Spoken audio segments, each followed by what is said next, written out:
I'm in two minds with how I feel about After.Life. First of all, I do not like how the title is formatted, After.Life. I just do not like it at all. But if that's the biggest problem with the film, then it's doing okay for itself. And I think that probably is the biggest issue.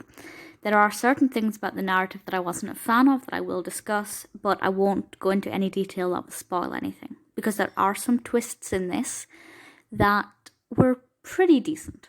So this was released in 2009. And it's directed by Agnieszka Wójtowicz-Vosloo. I'm 100% confident I pronounced that wrong, so I apologise sincerely. And the description from IMDb is as follows. After a car accident, a young woman caught between life and death meets a funeral director who claims to have the gift of transitioning the dead into the afterlife.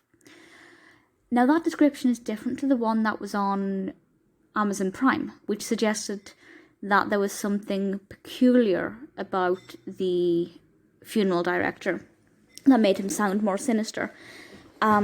Basically, he talks to the dead bodies that are on the tables ready to be embalmed and prepared for their funerals, and helps them to come to terms with the fact that they're dead.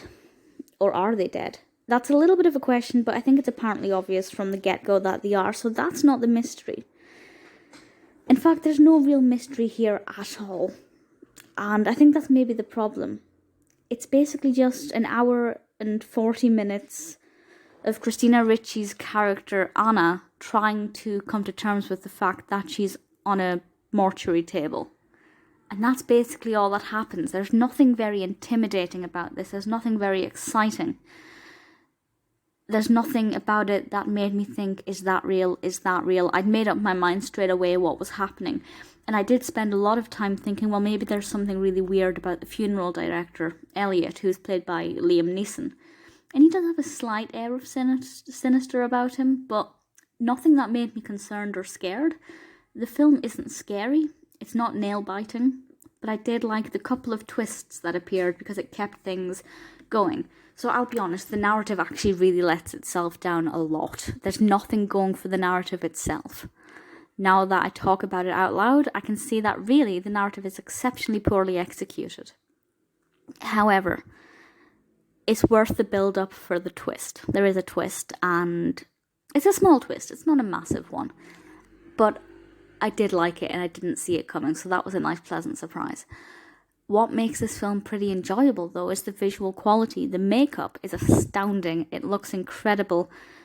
It's very grey and very appealing. There are a lot of blood reds. There's a scene where Anna is in a shower and she's naked, and I don't really want to spoil what happens, but because she's dead, they are able to manipulate her body to do some pretty gory things, and it just looks absolutely fantastic. So as a narrative, it's a brilliant idea, really fantastic idea, but the execution was pretty poor and not really anything to write home about. I think this would have worked better just if it had been developed more, to be honest. There was no mystery, nothing was questionable. Everything to me felt blatantly obvious. Justin Long plays Paul, who I didn't like as a character, so I wasn't really bothered about his outcome. There's also a young child in this. Anna was a teacher, one of her pupils, a young boy who's probably about 10 years old. Very well acted. He's played by Chandler Canterbury. But to be perfectly honest with you, that character was so pointless and served no purpose whatsoever. I don't know if he was there to tug at heartstrings, but he didn't do it. Not because the acting was bad, the acting was fine, but just because the character was poorly written, very underdeveloped, and just worth nothing in this narrative. So really the narrative itself was very poor. Visually, though, it was an absolute delight, and I have to give it credit where credit is due. So would I recommend it?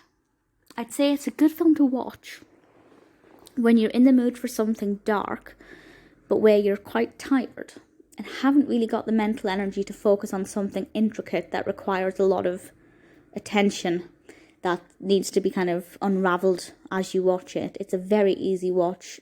Not a lot happens, but visually it's a beauty. So I'd say give it a go when you're in the right mood, but don't expect anything fantastic from the narrative.